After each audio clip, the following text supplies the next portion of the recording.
अभिनंदन। सारनाथ में आप सबका स्वागत है। बौद्ध साहित्य में इस स्थान को ऋषिपतन के नाम से जाना जाता है। यहाँ अनेक ऋषियों ने तपस्या की, योग साधना की और निर्वाण प्राप्त कर यहाँ की मिट्टी को पावन कर दिया। इसका एक और प्राचीन नाम है मृगदाव, यानी हिरणों का झुंड। यहाँ के उपवन में हर तरफ कुलांचे मारते हिरण नजर आते थे। लगभग 2700 साल पहले यहीं की पगडंडियों पर अंकित हुए थे बुद्ध के चरण चिन्ह। तथागत के चरण स्पर्श से तीर्थ बन गई थी सारनाथ की ये पुण्य धरा। इस स्थान से जहां आप बैठे हैं, बुद्ध ने अपना पहला धर्मोपदेश दिया और शुरुआत की एक नई विचारधारा की जो आज भी मानव जाति के लिए सार्थक है। तो चलिए इतिहास के पन्नों को पलटें, यहाँ की गूंजती आवाजों को सुने और बुद्ध के कथन को अपने जीवन में उतारें।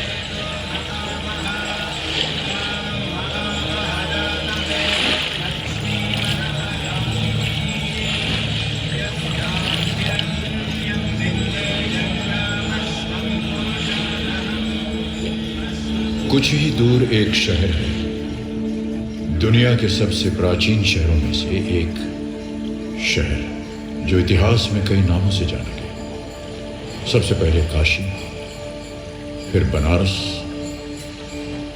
और अब वाराणसी।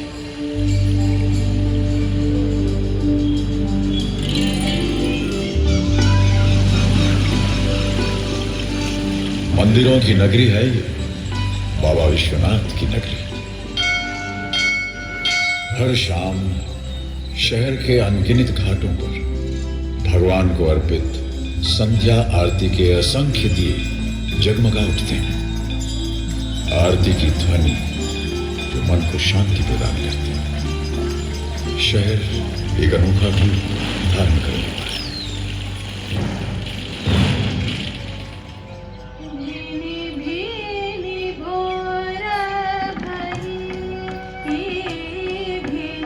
यहाँ कई प्रसिद्ध संगीतकारों ने जन्म लिया और पले बढ़े।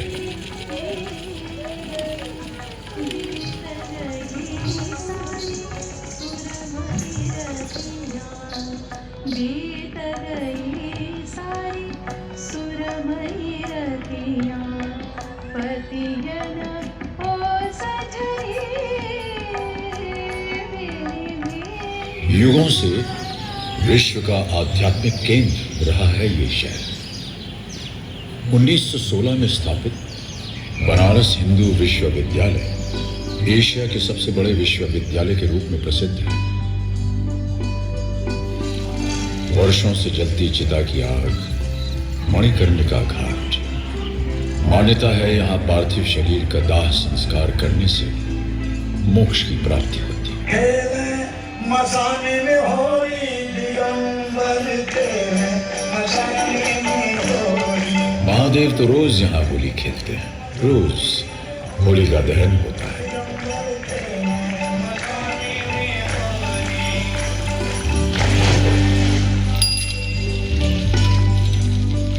जिंदगी से धड़कती उमंगें सजोए ये गलियां, यहीं तो बसा करते थे कबीर, बसे थे तुलसीदास। मनुष्य के हाथों ने बनाई ये अभूतपूर्व नगरी और वो ही शांति की तलाश में गंगा में डुबकी लगा तन और मन की शुद्धि पाने, आध्यात्म की जिज्ञासा लिए यहाँ खींचा चला आता है। वाराणसी सिर्फ एक प्राचीन नगरी ही नहीं, मनुष्य और उसकी श्रद्धा का इतिहास है। ये शहर कैसे बसे, इनको बनाया किसने? इन प्राचीन शहरों में बने राजमहल, ये किले इस बात का प्रतीक है कि यहाँ राजाओं का साम्राज्य रहा होगा। उन्होंने इन शहरों का, राज्यों का निर्माण किया होगा। कुछ शासक जो इतिहास के गलियारे में खो गए और कुछ जिन्होंने इतिहास में अपनी जगह बनाई। कुछ ऐसे जिन्होंने क्षत्रिय वंश में जन्म तो लिया लेकिन योद्धा नहीं बने, राज्य की सीमाएं नहीं बढ़ाई। आज आपको सुनाते हैं एक ऐसे राजकुमार की कहानी जो जन्मा तो राजघराने में लेकिन सुख सुविधा और राजसी जीवन को त्याग आम मनुष्य के जीवन को सुधारने एक आध्यात्मिक पथ पर निकल पड़ा। कई वर्षों पहले एक शासक राजा शुद्धोदन और उनकी रानी माया देवी के परिवार में पुत्र ने जन्म लिया। ये बालक किसी महल में नहीं बल्कि एक उपवन में पैदा हुआ, लुम्बिनी उपवन में। एक राजकुमार ने जन्म लिया। उसके चेहरे पर पड़ रही सूरज की रोशनी उसे एक अलौकिक चमक दे रही थी। शायद ये कोई संकेत था। ग्रहों की स्थिति समझकर ये धारणा भी बनी कि ये बालक या तो एक महान राजा बनेगा या फिर एक आध्यात्मिक गुरु। बालक का नाम सिद्धार्थ रखा गया। राजा शुद्धोदन चाहते थे कि राजकुमार समय आने पर वंश को आगे बढ़ाए और एक महान राजा बने। वो सिद्धार्थ की तकदीर बनाने में लग गए या उनका ऐसा भ्रम था। समय बीता और सिद्धार्थ 29 साल के हो गए। क्षत्रिय वंश के एक लंबे चौड़े खूबसूरत राजकुमार। वो राजकुमार जिन्होंने अपने जीवन के 29 वर्ष महल की चारदीवारी में हर संभव सुख साधन के साथ व्यतीत किए, बाहर की दुनिया से पूरी तरह अनजान। एक दिन महल के प्राचीर पर खड़े सिद्धार्थ ने नीचे देखा। उन्होंने वो देखा जो आज तक नहीं देखा था, जो शायद उनकी कल्पना से भी परे था। उनके मन में सवाल उठे, वहां क्या है? किस तरह के लोग वहां रहते हैं? किस तरह की चीजें हैं? मैं जानता नहीं, कभी देखा भी नहीं, पर देखना चाहता हूं। एक दिन चुपचाप महल से निकलकर अपने एक साथी के साथ सिद्धार्थ उस नई दुनिया में आए। यहां तो हवा बिल्कुल वैसी है जैसी हवा में हम रोज सांस लेते हैं। पेड़ और फूल भी वैसे ही जैसे महल के बागीचों में। इस बहते हुए पानी की कलकल, इसका रंग भी बिल्कुल वही। राजकुमार को एक बीमार आदमी दिखाई दिया। सिद्धार्थ विचलित हो गए और अपने मित्र से पूछा, ये आदमी ऐसा क्यों दिख रहा है? राजकुमार, यह आदमी स्वस्थ नहीं है, बीमार है। कुछ आगे बढ़े, उन्होंने एक बूढ़ा आदमी देखा। इस आदमी की ऐसी अवस्था क्यों? इसकी उम्र हो चली है राजकुमार, काफी उम्र हो गई है। आगे जाकर एक व्यक्ति का मृत शरीर देखा। ये व्यक्ति ऐसे क्यों पड़ा है? साथ बैठे लोग ये क्या कर रहे हैं? इस व्यक्ति का जीवन शेष हो गया राजकुमार। साथ बैठे लोग इसके परिवार के सदस्य हैं, शोकाकुल हैं, वेदना में हैं। जिन लोगों को मैं जानता हूं, जो मेरे परिवार के सदस्य हैं, महाराज, मेरे पिता, परिवार के अन्य लोग, वो मेरे दोस्त जिनके साथ मैं बड़ा हुआ हूं, क्या सभी के साथ यही होगा? सबके साथ? राजकुमार, बुढ़ापा तो सब पर आएगा। हम सभी कभी न कभी बीमार भी होंगे और हम सभी को मृत्यु भी प्राप्त होगी। महल के अंदर की दुनिया उन सच्चाइयों से परे थी जिनसे सिद्धार्थ का आज सामना हुआ था। उनकी दुनिया आज टूटकर बिखर गई। वो शोक में डूब गए। वो उन सभी दृश्यों के जवाब चाहते थे जो उन्होंने महल के बाहर देखे थे। उन्हें इस बात का आभास हुआ कि अभी तो बहुत कुछ देखना है, समझना है, जानना है। उनके मन की आवाज उन्हें बार बार कचोट रही थी कि वो उन सच्चाइयों के महज गूंगे दर्शक बनकर नहीं रह सकते। उन्हें उस सच्चाई को खोजना था जिनमें जीवन के जवाब छिपे थे। उस दिन के बाद सिद्धार्थ चुपचाप कई बार महल की सीमा के बाहर निकले, सच्चाई की तलाश में। उन्हें जवाब चाहिए थे। अपनी ऐसी ही एक यात्रा के दौरान सिद्धार्थ ने एक साधक को देखा जो गहरे ध्यान में लीन थे। उसकी आंखें धीरे से खुली और सिद्धार्थ की आंखों से मिली। उनके विचार जुड़े। सिद्धार्थ को उसी क्षण एहसास हुआ कि जो उत्तर वो बाहर खोज रहे थे वो तो उनके भीतर ही थे, उनके स्वयं के अंदर। उनका निश्चय आकार लेने लगा। अगर आसपास के लोगों को उनके दुख दर्द समझाने में मदद करनी है तो उन्हें स्वयं इस पहलू को समझना पड़ेगा, अन्यथा उनका अपना जीवन अधूरा रहेगा।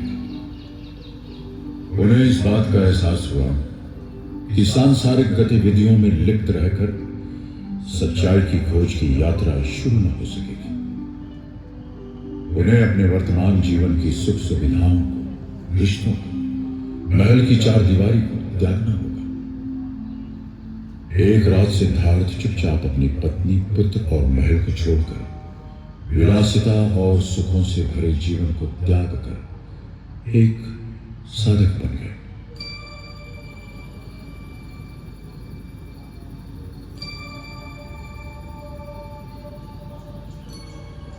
नए रास्तों और दिशाओं में चलते हुए सिद्धार्थ कई भिक्षुओं और ध्यान सिखाने वाले गुरुओं से मिले। उनकी पद्धति सीखी और उसमें महारत हासिल की। वो गहरे ध्यान में लीन होते गए। एक आश्रम में 5 भिक्षुओं के एक दल ने उन्हें ध्यान की इस अवस्था में देखा। उन्हें लगा कि ये व्यक्ति बुद्ध बनेंगे और यदि इस प्रक्रिया में वो उनके साथ रहे, उनसे जुड़े रहे, तो उन्हें भी विवेक और ज्ञान की प्राप्ति होगी। ये कौन है? चेहरे पर इतनी शांति, अपने चारों तरफ की ध्वनि से अनजान, अपनी तपस्या में लीन। इनका अनुसरण करना चाहिए। इनके साथ रहें तो हमें भी ज्ञान की प्राप्ति होगी। वो सिद्धार्थ के पहले अनुयायी बने। कौंडिन्य, महानमन, वप, बुद्धिदय और अश्वजित। इन्होंने सिद्धार्थ का अनुसरण किया, उनकी सेवा की और ज्ञान प्राप्त किया। सिद्धार्थ की साधना चलती रही, लेकिन लगभग 6 वर्ष के बाद भी उन्हें अपने प्रश्नों का जवाब नहीं मिला।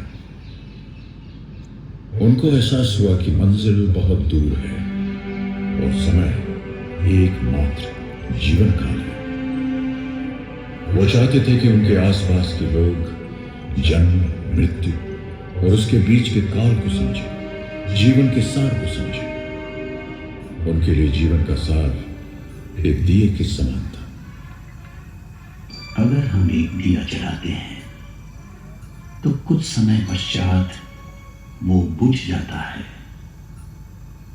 पर अगर हम एक दिए से अनेकों दिए जलाएं तो चारों ओर इतना प्रकाश फैल जाएगा कि प्रकाश सीमित नहीं रहेगा।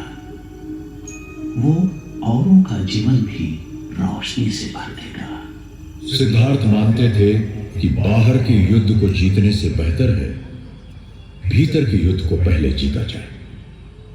एक बार यदि मन की शांति प्राप्त हो जाए तो उसे कोई चुरा नहीं सकता। वैसे ही हमारे भीतर का आनंद जो परछाई बनकर हमारे साथ रहता है, हमें कभी नहीं छोड़ता। एक दिन सिद्धार्थ अपने आखिरी आश्रम से निकल पड़े, अपने आप ही इस भीतर के युद्ध को जीतने के लिए, और उनके पीछे पीछे चल पड़े 5 भिक्षु। वे बिहार के उरुवेला नामक गांव जा पहुंचे। बिना कुछ खाए पिए, निराहार रहते हुए उन्होंने तपस्या आरंभ कर दी। सिद्धार्थ अपने शरीर को कठोर यातना दे रहे थे, स्वयं को परीक्षा की चरम सीमा तक ले जाना चाहते थे। एक दिन ध्यान करते हुए सिद्धार्थ अचेत हो गए। जब होश आया, उन्होंने विचार किया कि सत्य की खोज का यह मार्ग सही नहीं था। हमारा शरीर एक वीणा की तरह है। यदि वीणा के तार ढीले छोड़ दिए जाए तो कोई स्वर नहीं मिलेगा, और यदि वीणा के तारों को कसते कसते फेंक दिया जाए तो टूट जाएंगे तार। ये सब विचार करते करते वे पास के ही गांव में एक गृहस्थ के द्वार पर पहुंचे। वहां पहुंचकर क्षीण कंठ से उन्होंने पुकार लगाई, भिक्षा देहि।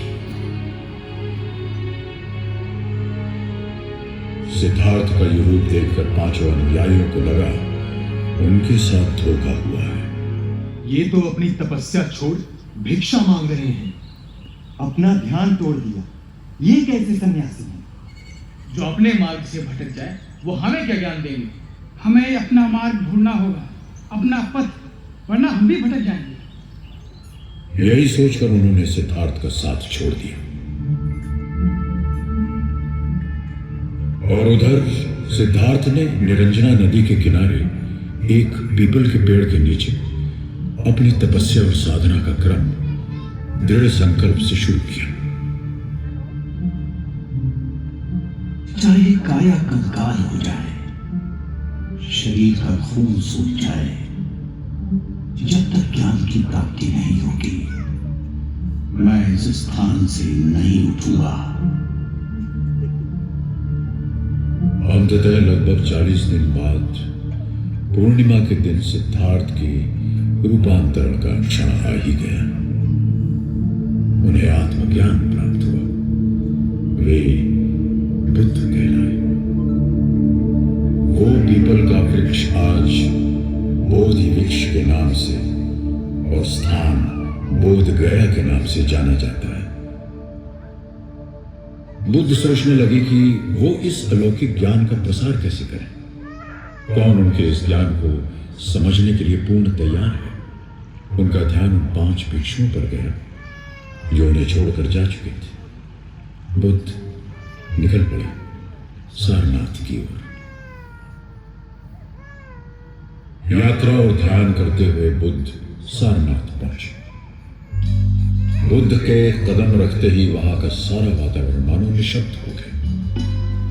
जो बुद्ध को साधना भ्रष्ट समझते थे, वो बुद्ध के चमकते चेहरे की अनोखी आवा देखकर विनम्र हो गए। कौटिन्य, महानमन, वक्त, गद्दीदय और अश्वजीत। बुद्ध अपने इन 5 पुराने शिष्यों को उस स्थान पर मिले जो आज चौखंडी स्तूप कहलाता। उन 5 भिक्षुओं को एहसास हुआ कि बुद्ध के कृतियों को गलत समझना उनकी एक भारी भूल थी। उन्होंने बुद्ध के चरण पखारे और उनका आदर सत्कार किया। बुद्ध मुस्कुराए और अपने शिष्यों की जिज्ञासा भांपकर अपना पहला धर्मोपदेश देने के लिए इस परिसर के उस स्थान पर बैठे जहां ये विशालकाय धम्मेक स्तूप बना हुआ है। अपने आध्यात्मिक यात्रा के दौरान मैंने जीवन के 4 सत्यों का अनुभव किया। मैंने इस मूल सत्य को जाना कि जीवन मरण का चक्र दुखों से घिरा है। दूसरा सत्य ये कि इन दुखों का कारण हमारी तृष्णाएं या इच्छाएं हैं। तीसरे सत्य ने एहसास कर पाया कि इन इच्छाओं को त्यागने से ही जीवन के दुखों से मुक्ति मिलेगी। त्याग करने के लिए अपने आप को पीड़ा देने की जरूरत नहीं, सिर्फ अष्टांग आदर्शों वाले मध्य मार्ग को अपनाना होगा। यही वो चौथा सत्य है जिसे मैंने समझा, अपनाया और मोक्ष प्राप्ति की लक्ष्य की ओर चल दिया। बुद्ध कुछ दिन यही मूलगंध कुटी विहार में रहे।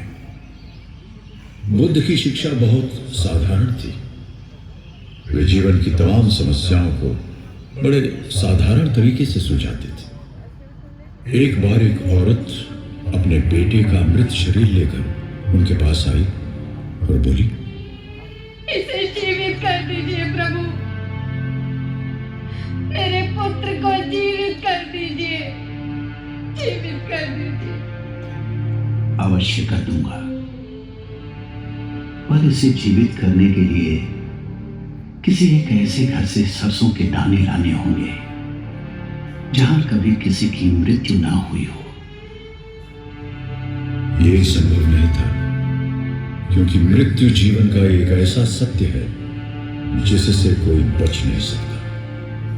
ये बात औरत को समझने में देर नहीं लगी। एक बार एक किसान उन पर गालियां बरसाने लगा।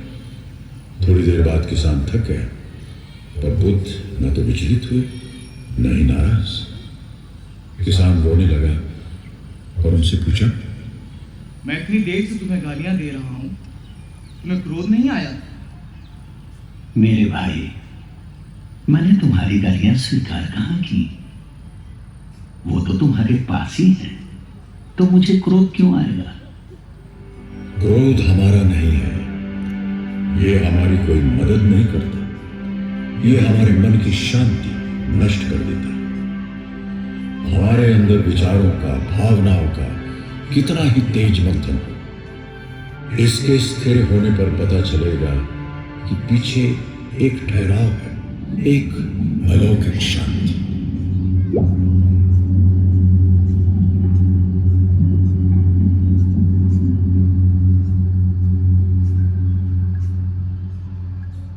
बुद्ध ने अब अपना जीवन हर तरह के लोगों को समर्पित कर दिया था। राजाओं, दासियों, सैनिकों, साधारण लोगों। उन्हें लगता था ये सब आत्माएं उस मटमैले पानी की तरह हैं जिनके नीचे व्याप्त शांति है, मगर वो सब उससे अनजान है। एक तालाब में जहां लोग स्नान करते हैं, अपने वस्त्र धोते हैं, तो तालाब का पानी कैसा दिखता है? गंदा दिखता है। पर क्या तालाब का पानी गंदा है? नहीं, पानी गंदा नहीं है। पानी को थोड़े समय के लिए विचलित न करें, उसे शांत रहने दें, तो सारी गंदगी थोड़ी देर में तालाब के तल में बैठ जाएगी और पानी पुनः अपने वास्तविक रूप में दिखाई देगा, शांत और स्वच्छ। बुद्ध ने संघ की स्थापना की और अपने पहले 60 भिक्षुओं को देश की अलग अलग दिशाओं में भेजा, ताकि वो लोगों से मिले और बुद्ध के विचारों को जन समूह तक पहुंचाए। बुद्ध एक और लंबी यात्रा पर आगे बढ़े। उनका लक्ष्य लोगों तक पहुंचना और अपने उपदेशों द्वारा उन्हें जीवन को सही तरह से जीने की राह दिखाना। शासकों का नाम उनके शासनकाल से, उनकी जागीर से जाना जाता है। किसका कितना बड़ा साम्राज्य था, किसने कितने समय तक राज किया और कैसा राज किया। ईस्वी पूर्व 3वीं शताब्दी में मौर्यकालीन शासक थे सम्राट अशोक। उन्होंने कलिंग साम्राज्य के साथ युद्ध छेड़ा और विजय प्राप्त की। लेकिन युद्ध के बाद जब उन्होंने चारों तरफ विनाश देखा, उनका दिल पश्चाताप से कुंठित हो गया।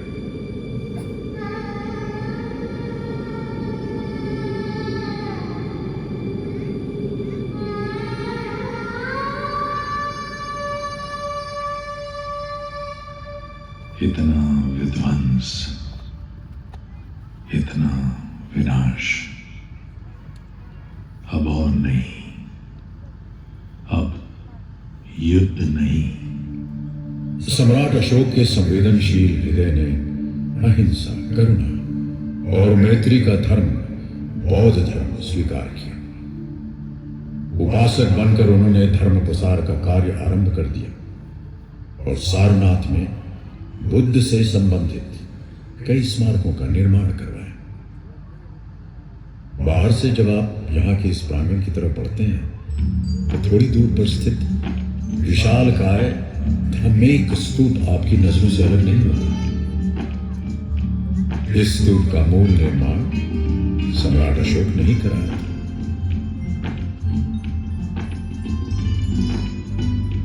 सारनाथ में एक विशाल स्तंभ के कुछ अंश आज भी है जिसे सम्राट अशोक ने बनवाया था। इस स्तंभ के ऊपर 4 शेरों वाला सम्राट का राज चिन्ह और धर्म चक्र बना हुआ था, जो आज भारत का राष्ट्र चिन्ह बन गया है। सम्राट अशोक ने धर्म राज्य का स्तूप और बौद्ध भिक्षुओं के रहने के लिए विहारों का निर्माण करवाया। सारनाथ में बुद्ध के निवास स्थल मूल गंधकुटी विहारा बनवाकर उन्होंने बुद्ध के प्रति अपनी श्रद्धा अर्पित की। बुद्ध थे तो एक आम मनुष्य जो युवराज के रूप में पैदा हुए, अपने आसपास के जीवन को देखा, दुख दर्द को देखा और एक लंबी यात्रा पर निकल पड़ा। उनकी देशना, उनके वचन हमारे वर्तमान दौर में और भी सार्थक है। सारनाथ भारत का एक बौद्ध तीर्थ है, बौद्ध धर्म का संपूर्ण संसार है। बुद्ध के चरणों की कंपन, उनके वाणी की गूंज मानो आज भी यहाँ के स्तूप, अशोक स्तंभ और विहारों के अवशेषों में बसी हुई है। विश्व का गौरव, संस्कृति का सार, सारनाथ।